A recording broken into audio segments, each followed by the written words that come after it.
I am Alejandro Silvestre, originally from Argentina, and I have been based in Miami since 2002.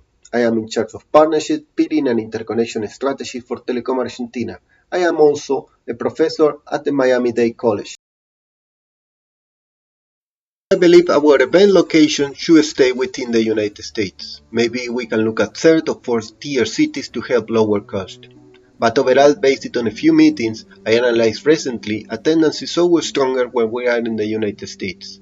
Even in Puerto Rico, we saw lower numbers. I think the right meeting size should be somewhere between 200 and 300 people. We could consider introducing a structure where more than 2 people from the same company can attend, but at a higher registration fee, maybe a double rate for the extra attendees. With the attendance numbers we are seeing, it might make sense to focus on smallest venues. These typically charge lower fees and it will help encourage everyone to book rooms at the event. Honestly, I was surprised to learn that we lost $25,000 in the last GPF because we didn't meet the minimum room commitment. Our negotiation power will definitely be stronger with a smaller venue than a larger one. To improve attendance, I would suggest promoting the event within NANOC or even collaborating with them. Maybe a promotional booth or some kind of partnership. We could also spread the word at other peering forums in Europe and Asia. What I have noticed is that our current attendance is mostly domestic, with a small presence from Latin America, Europe and Asia, and most of those are IX or facility operators, but not many content providers or ISPs. If we truly want to be the main peering event globally, we need to work on that. Otherwise, we might need to rethink the global part from our name.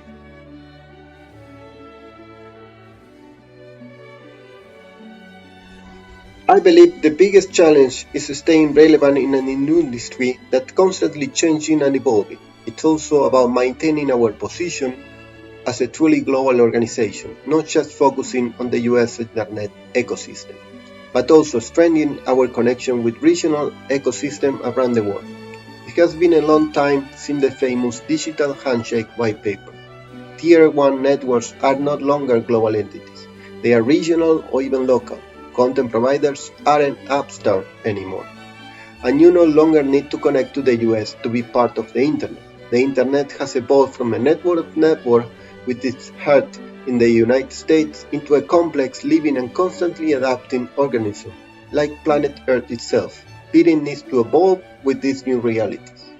As for the biggest opportunity, I believe there are still many companies, both in the US and internationally, that aren't participating in GPF.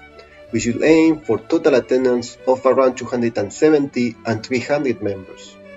It could also be a good move to open the door to hardware and software vendors as a sponsor and offer them booth space. Additionally, we should consider collaborating with the European Peering Forum and the Asian Peering Forum. I get the sense that a lot of people don't even know GPF exists. Expanding our visibility and partnership in those regions could make a huge difference.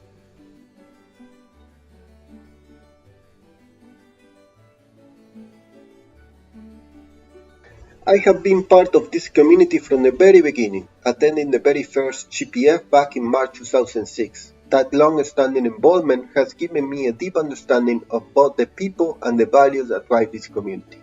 Coming from South America, I can also help expand the global reach of the organization. I understand the challenges and the opportunities in other regions, and I believe GPF should continue building bridges the US and into different markets.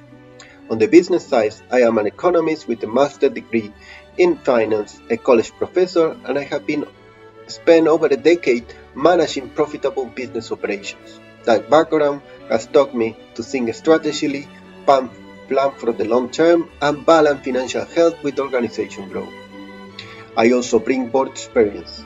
I have served as a board member for non-profit organizations and as a committee member for a couple of NANOC committees.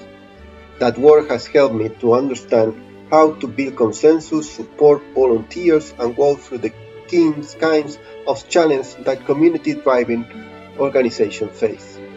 And finally, I believe in selflessness and true sense of fiduciary duty. Warren Buffett once said, "You're either born with it or you are not. It's not something that you can learn or fake." Serving on a board, especially a non-profit, requires putting the community best interest ahead of a personal gain. That comes naturally to me, and it's something I will bring to this role.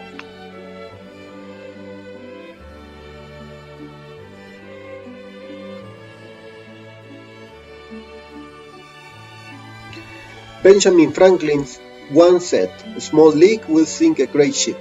And I believe that while we currently have a solid reserve fund, we cannot afford to keep running on our losses. The moment to act is now, because if we wait too long, it might be too late. As for strategies, I propose a few ideas. First, control cost. We should explore hosting events in smaller venues and in third or fourth tier cities, where our negotiation power is stronger and costs are lower. We could also explore collaborating with NANOC, a negotiation venue for both events in a given year, which could improve our leverage and reduce expenses. Second, increase revenues.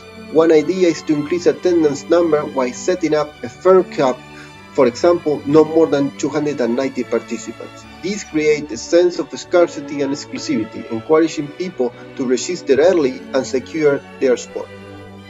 Third, rebuild the global presence of GPF. We need to actively bring new participants from Asia and Europe and Latin America. Expanding our international attendance is key to maintaining the global bidding forum.